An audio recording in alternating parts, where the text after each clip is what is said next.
Es gribēju pajautāt, kādēļ jūs izvēlējāties piedalīties Mantnieku akcijā?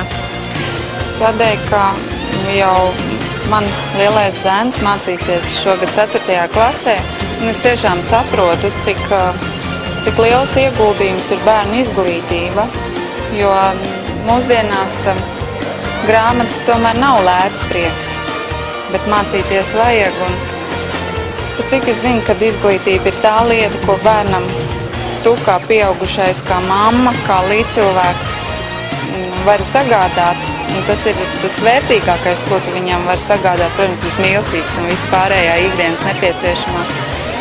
Tāpēc mēs atnācām šeit un cenšamies arī ar savu mazumiņu kaut nedaudz palīdzēt.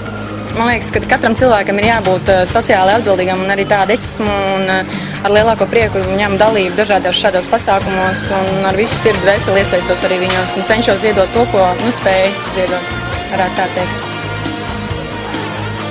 Nu jā, es esmu par labajiem darbiem kā tādiem. Un tagad es esmu relatīvi labs cilvēks, tas ir diezgan loģiski, ka es tajos visos piedalos.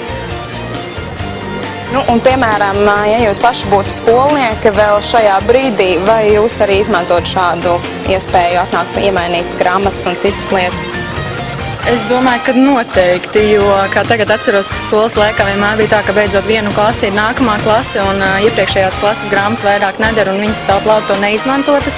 Es domāju, ka visas iespējas ir tagad tās pašas manas nest šajien un ziedot bērniem, jo arī, ja skolas laikā mācās, es zinu, kādas čupas sakrājās, un cik ir nepieciešams uz nākamo gadu nopirkt, un cik daudz naudas ir nepieciešams tam. Nevienmēr tas tā kā budžets atļauj to visu.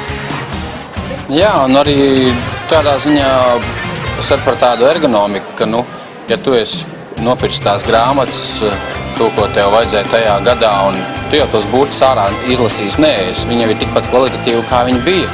Labāk, atdot tālāk cilvēkiem, kuriem, nav tādas iespējas, ja arī tas būtu baigais pārdzīvojums no finansiālās puses, pirkt tās grāmatas atkal. Ja kādam ir no tā labāk, kāpēc ne? Vai ne?